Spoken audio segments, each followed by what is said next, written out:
following Chicago soy to the downside.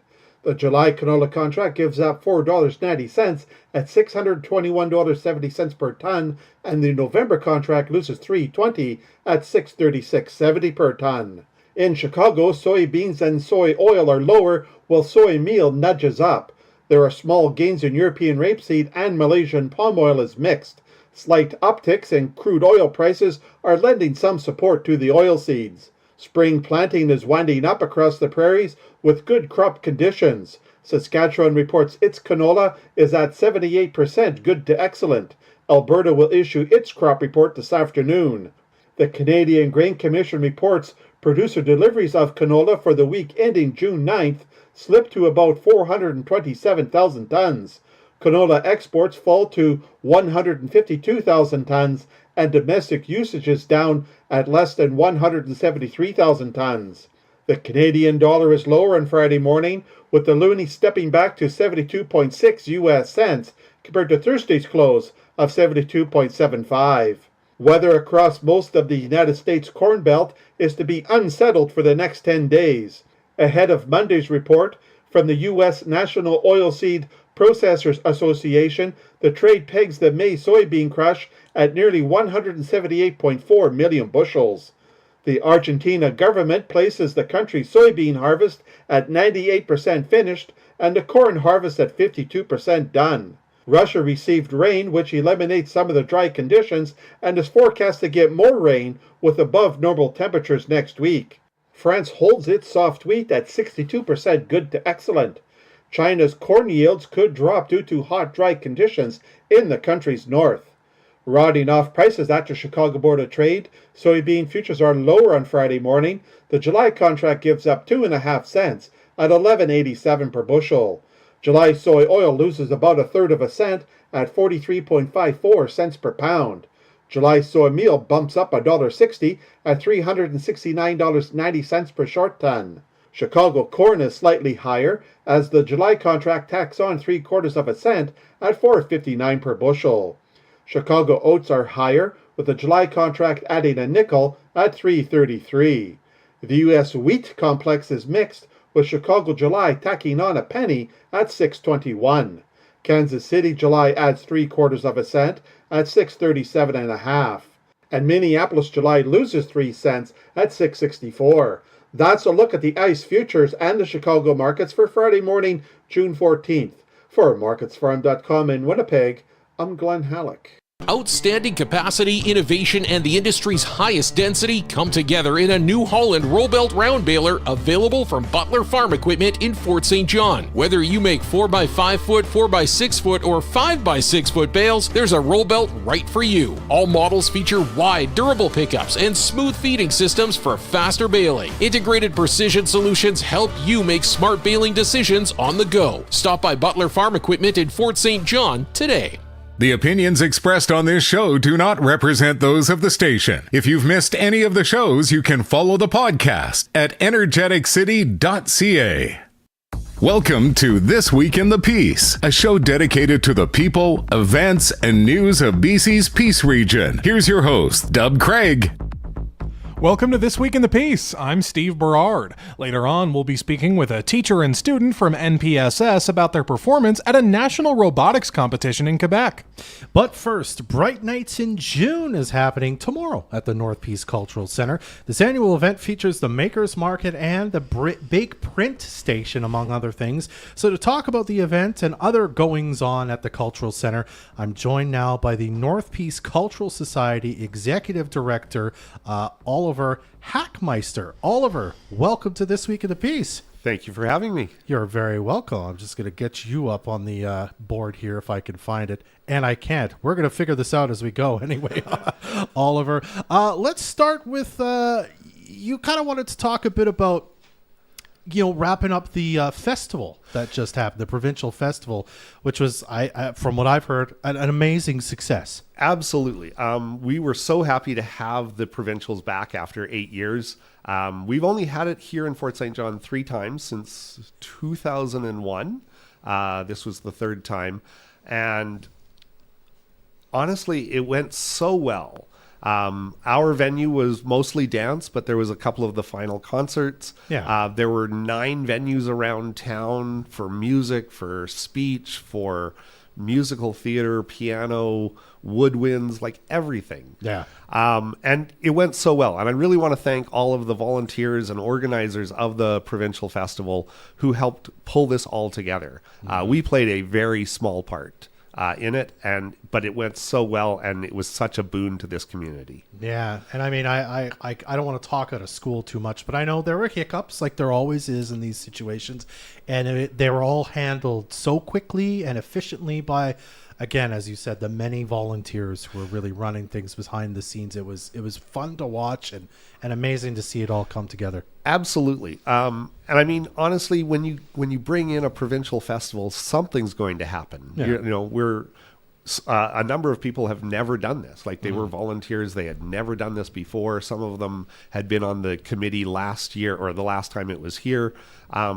So there's varying degrees of who knows what's going on. And sometimes people in the community don't know what's going on and they throw a wrench in it. We had some construction happening just outside our venue on like the last day. And we're like, why would this happen in the middle of a provincial festival? But it was quiet and we dealt with it. It worked out. Yeah, absolutely. But there is a lasting legacy that's coming forward from this. We noticed one of the hiccups was there weren't enough practice pianos in the community. I see. Or I shouldn't say that. We have a big, vibrant arts community, but sometimes the practice pianos were very far out from the city center. I see. And a lot of these people came from out of town and didn't have vehicles. Yeah, and you're like, how do you expect them to find this corner place northwest of, Right. Yeah. So we used one of our spare pianos as a practice piano for the weekend, but we realized that it really wasn't up to snuff. So part of the festival, part of the provincial festival, was that a piano retailer from Prince George brought up a baby grand to be put in Evangel Downtown's venue for the piano, and he was offering it to anyone in Fort St. John for $10,000 off, so that he didn't have to move it. We took him up on the offer. So there is a brand new, really nice, full-size 88-key baby grand piano at the Cultural Center. So that'll complement our existing concert grand piano as well. That's amazing. I mean, we were talking the other day that the one you have currently, the original one, I mean, it's 100 years old and has sort of been changed from one thing to another, right? The one that we use as a backup is close to 100 years old. It was a player piano at one point, and then they converted it back to just a regular manual grand piano. But it's seen better days. Yeah. So we're thinking about what we can do with it. Maybe turn it into an art project and maybe make it a public piano out in the concourse. We're still exploring the options on that one. But now there is a really good quality piano for people to use for recitals, for the choirs, for anything. Parties in the conference room or in the banquet room. They can have a good quality piano if they've got a piano player to entertain them with. Yeah. So. Well, we're that's really awesome. happy with it. Awesome. Well, that's great news to hear. Well, let's look forward a bit then. Of course, as I said, Bright Nights in June is happening tomorrow, the Makers Market, the Big Print Day. Tell us a bit about this annual celebration of the arts and sort of what it means to you and the arts community in Fort St. John. All right. Well, a little bit of history. Back in 1992, when the building was first opened, a couple months before the building was opened, the board of directors said to the executive director at the time, they're like, "Oh yeah, we forgot to mention we should actually have some sort of gala event to open the center." Yeah. And he kind of was shocked because he didn't have enough time to book anything. But he got a number of local performers, the Canettes, the Northern Dance Theatre Society, a number of singers and piano players, and they created a variety show just to celebrate the opening of the center. And he called it Bright Nights in June. When I returned to the center as management, I'm going to say 10 years ago, maybe it was 9, Somewhere in there. One of the first things that we did is we wanted to signify to the community that there's been a change at the center, and we are very locally focused, and we are for the community. And the first thing that we did was put together a variety show of locals to perform for the local community. And we've done that every year since. This year, we're scaling it back a little bit. The provincials took a lot out of the whole community. Yeah. And so we're just having the local art market and the big print day this year. We'll bring it back, the big event next year again. Yeah. But for this year, local artists and artisans selling their wares on Saturday, and the big print day, which if you have never seen a road construction roller creating art, it is something to see. It's so much fun to watch it happen. Now, we all know that the weather is scary. Yeah, there's a bit of rain scheduled for tomorrow. We have a plan. That's excellent. We're going to move the road roller inside. It's a little bit of a smaller road roller. We're going to bring 2 road rollers. If the weather turns out to be nice, like it sometimes changes overnight. That's for sure. We're going to do it outside, but we have a plan to do it inside with a small driveway roller. Interesting. Yeah, I'm not gonna lie. I kind of love to see that happen.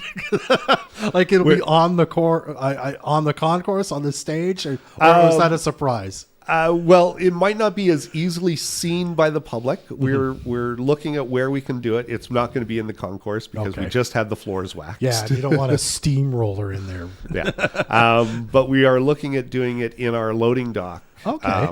So we'll do some inking up on the stage, and then they'll bring it out to the loading dock to actually have it rolled. We'll probably do like little tours of people to see it when it's rolling. But we won't be able to have like the big fence line where everyone can line up to see it. Gotcha. But we are not canceling. That's awesome news. So either way, tomorrow, rain or shine, you'll be able to check out Bright Nights in June at the Cultural Center, including the big print. It just might be a slightly smaller print, but still big. Still big. Still large print. Still smaller rollers. Still the same size prints.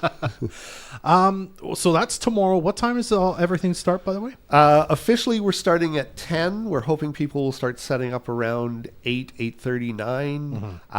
If people come early, we're probably not going to kick them out, but people might not be set up yet. Gotcha. But yeah, 10 o'clock, and we're going to be finishing up around 3 o'clock. Yeah, great day to find something special for your dad if you're still looking for a Father's Day gift. Absolutely. We have a number of vendors. I have actually a list of vendors, if I can say who they are.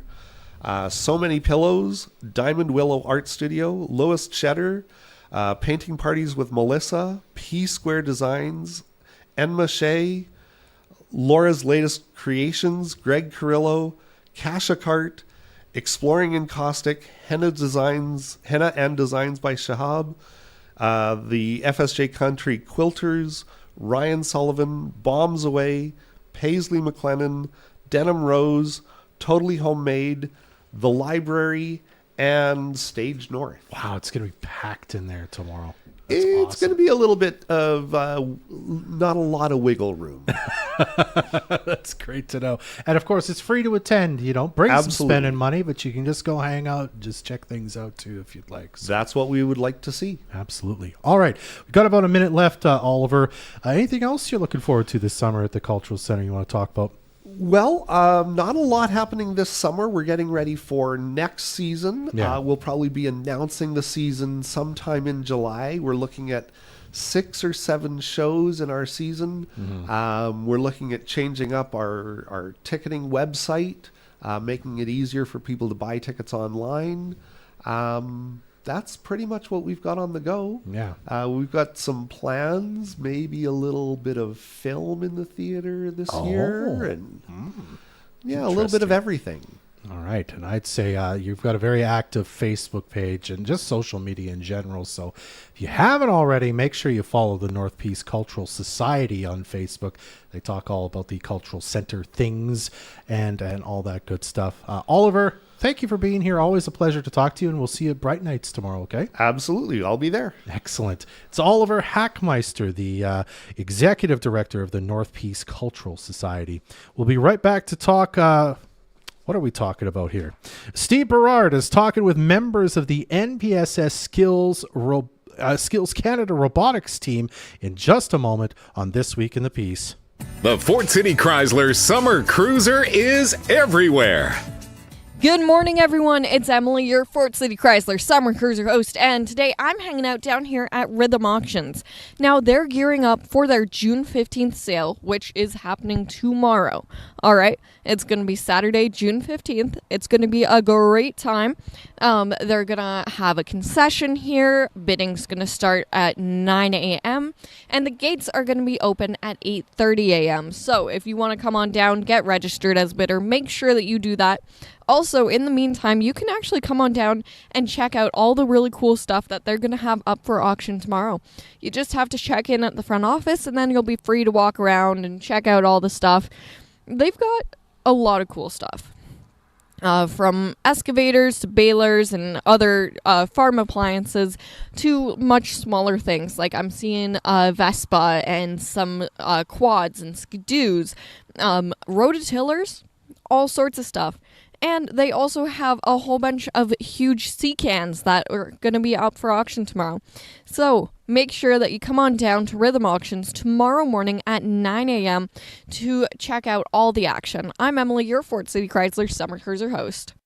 The Fort City Chrysler Summer Cruiser is fueled by the Fort St. John Co-op, Fort St. John Home Hardware, FSJ Return It, Rhythm Auctions, Lake Point Golf and Country Club, and Dairy Queen.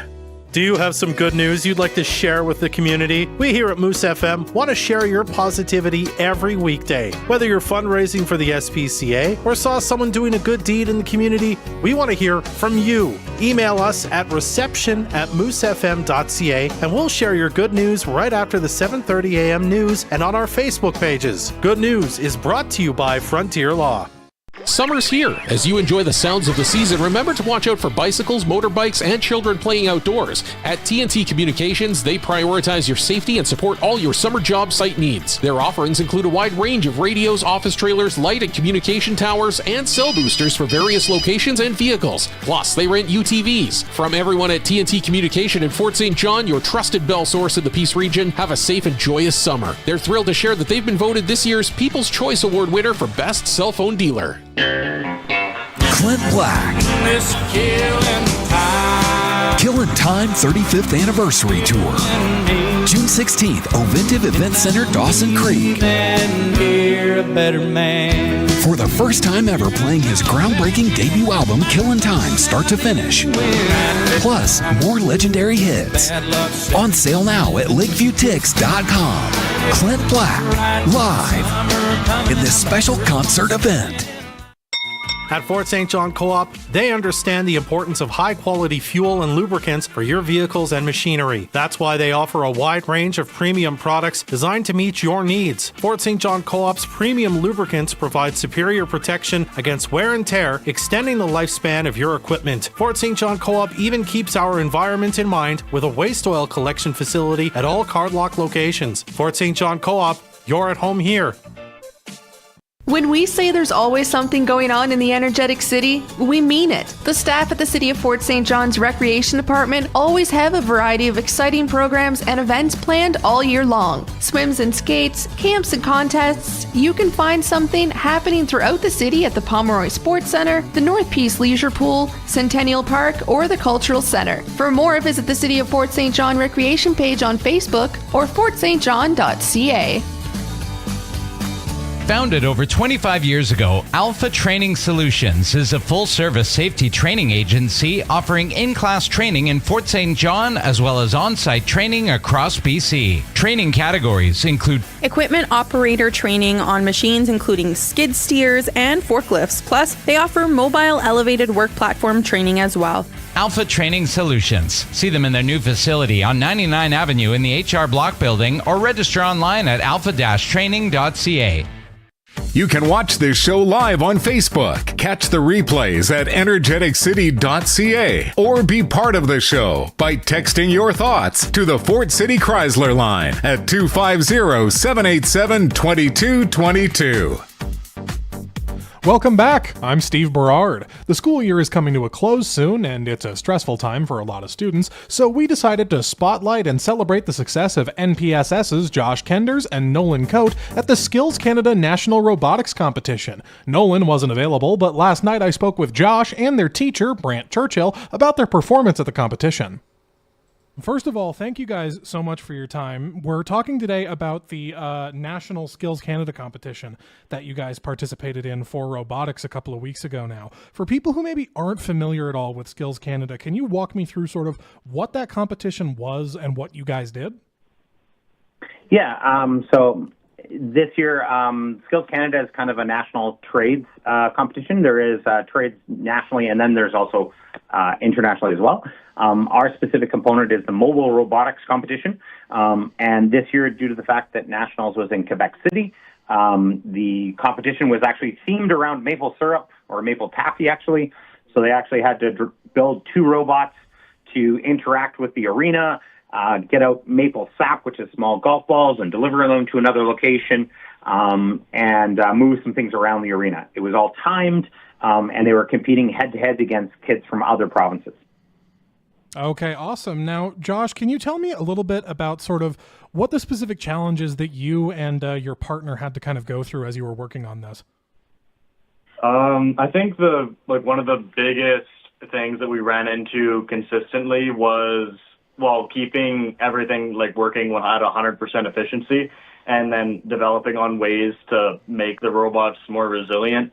We had partners even in the school, another competing team, and then other teams provincially that were doing very well, just as well as us. However, their downfall in the end was that they couldn't keep a consistent score. There were even our partner team from the NPSS at times were scoring better than us, but just due to breakdowns and stuff like that, they weren't able to make it as far in Skills Canada.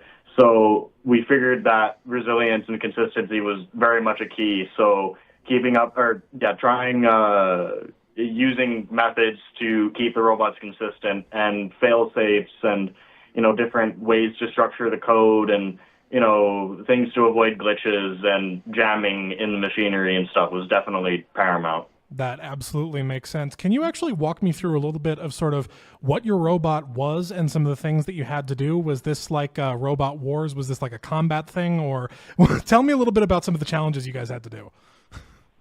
So that Robot Wars is something that gets brought up quite often, but the robots are far too expensive for that. So in this challenge, we built two different robots that worked in unison. So Nolan, the other competitor, would pilot one, and then I would pilot the other. So Mr. Churchill explained the actual competition and how it works. But basically, we had two robots that were 4-wheel drive, and they had an arm on the back. They actually, if you know what this is, a telehandler. It's very, very similar to a telehandler. So it has an arm that pivots up and down. It could probably articulate, 100 degrees or something like that. And then it has an extension function. So it's an arm, and then there's a portion of it on what are called linear rails. So you have two more motors that are operating gears that spin, and then it causes the arm to extend forward, like a telehandler where a portion of it extends. So you can double the length of the arm, and then there's a little claw on the end that articulates a wrist as well, with lateral movement, and then it opens and closes, and you can use that to grab the pins on the trees and then pull them out, and then after enough pins have been pulled out, the tree will release a bunch of balls, which emulate the sap being tapped out of a maple tree. Right, okay, cool. Can you tell me, Brant, tell me a little bit about sort of what the judging criteria for this event was, and how your team placed? Yeah, so the judging criteria is actually, there was three main components at Nationals. So the main part is the competition that Josh and I had talked about with maple syrup. And so they actually went through a round robin tournament over a day of competition, where they were competing in this head to head against another team, and it was just based on wins and losses. And they were able to do very well in the round robin. On the second day, they then took that exact same competition, but then went head to head in a kind of a final double elimination tournament that we went through, and unfortunately, eventually lost out in the tournament, not finishing at the top.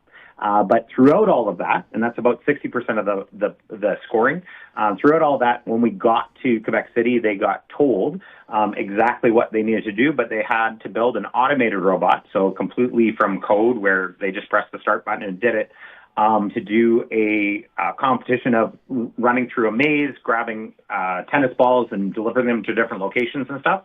And they had 2 different skill levels of that to compete. And so between all of their matches they were doing for the other competition, they had to run those, and they got judged on those, and they were able to score 100% on the automated programming, thanks to some good tutoring by one of our former students, Tien Van Ekert, came in and helped train them up on Arduino programming before we left for a competition, which was great. So awesome. That's really cool. So, and I'm sorry, what was your actual placement in the main competition? So in the total competition, they ended up getting 4th in Canada. Okay. Wow. That's really impressive. Congratulations. Josh, tell me, obviously, I don't know if you can speak for Nolan, but is this something you're looking at doing as a career once you're finished with high school? Are you looking for a career in engineering, or? Yeah, so quite coincidentally, Nolan and I are both looking at doing engineering. Also coincidentally, like aerospace engineering, so related to space programs and satellites and the such. So we're both also looking to study at UBC, but yes, engineering is definitely the top of the priority list. He's pretty set on aerospace and aerospace mechanics. I'm still kind of searching around. Aerospace is most likely where it's going to be, but perhaps mechatronics, which is much more related to robotics. So, but yeah, definitely engineering. Awesome. So with that in mind, how does it feel to have placed that high, 4th in all of Canada? That's high praise. It's very reassuring. You never really, with something as involved and complex and hands-on as engineering, you never really know if you're any good at it until you actually try it. Right. And going through, all my life I've been pretty interested in that, whether it's like making Lego robots or, certain computer games involving engineering in the design process. It's very reassuring to see both of us involved with an actual program that you can call engineering. It's like in the engineering section of the Skills Canada competition. So it's very reassuring to see that we have some competency enough to place 4th in all of Canada. 100%. Yeah, absolutely. Brant, how does it feel for you seeing your students succeed like that? Great. We've North Peace has actually done pretty well competition-wise over the years, and these guys are the best we've ever done at nationals. So this is our 4th time at nationals, and our highest mark, which is 4th place. So I luck out in that these 2 guys are also both in grade 11, so I'm hoping they're coming back next year, and I'm hoping we can make a charge next year to maybe even do even better. So awesome. Well, yeah, it's fabulous. Yeah, here's hoping. Can you guys tell me a little bit? Obviously, this was a long journey. You also had the provincial championships a few weeks earlier. Walk me through maybe the hardest part of this entire process for each of you. Ooh. For myself, it's keeping when we had regionals, then we had provincials, then we had nationals. It's probably just organizing and keeping on top of the lovely students just for after school work, because they put in a ton of different hours. Building robots takes a long time, and just keeping everything organized there, and also just encouraging them to think about things not breaking down, so we don't have any surprises when we're competing and lose out that way. And these guys have done a fabulous job with that. So they actually made it pretty easy on me this year, to be honest. So. I think the hardest part is this is not only was the robotic system that we're using for the two main robots, not only was that a brand new concept to me, but only I don't know, probably a month ago, if that, we were also introduced to another completely brand new system, to us at least, that was part of the automated section that we were told how to do on the day. Okay.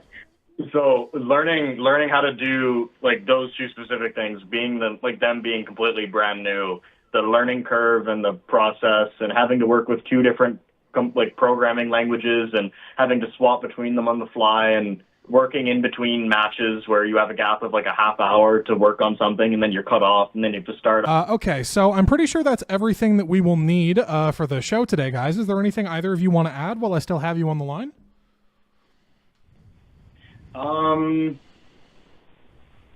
Actually, yeah, no, something I would like to mention.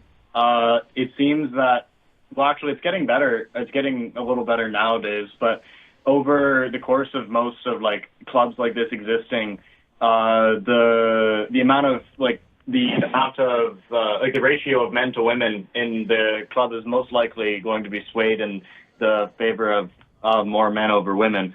However, in the regionals tournament that we had over for North Peace, I believe half the teams were consisting 100% of women, and then in our class, probably about a third of the students attending were women, and the team that won at nationals were two young ladies from Ontario, and they themselves, I believe, were from a robotics club that was like 100% consisting of women. So that's a very incredible achievement and progression over time.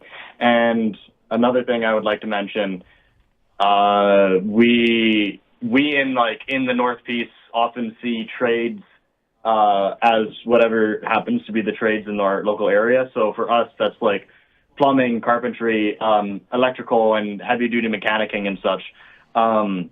But the beauty about Skills Canada is that when you go to the provincial and national competitions, you get to see what are considered trades everywhere else. So there was sugar glass sculptures, there were landscaping, there was fashion design, there was 2D and 3D animation, and all these just amazing things like that. And it's a very culturally rich experience to participate in Skills Canada.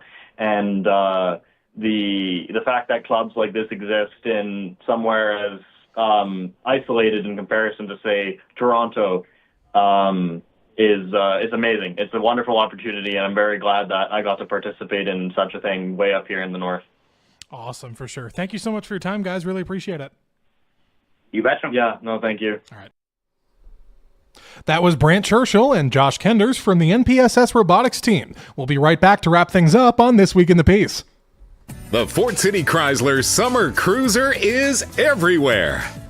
Hey there, everyone. It's Emily, your Fort City Chrysler Summer Cruiser host, and today I'm hanging out down here at Rhythm Auctions out in Charlie Lake, and they are so excited to be having their June 15th sale happening tomorrow. Bidding's going to start bright and early at 9 a.m., and the gates will be opening at 8:30, so that means you can come on down, register as a bidder, check out all the cool things that they've got going on in the yard. When I tell you that they've got something for everyone, they really, really do. From giant pallets of pink styrofoam to a giant excavator and then a mini excavator, and horse trailers, saddles, buses, like actual school buses, and so much more. There is literally going to be something for everyone here tomorrow. So come on down, check it all out, see what you're looking to bid on tomorrow, figure out what you've got your eye on, and then come on down bright and early Saturday morning and join the fun. They're going to have a concession, and it's going to be absolutely awesome. I'm Emily, your Fort City Chrysler Summer Cruiser host, and I'm hanging out down here at Rhythm Auctions in Charlie Lake.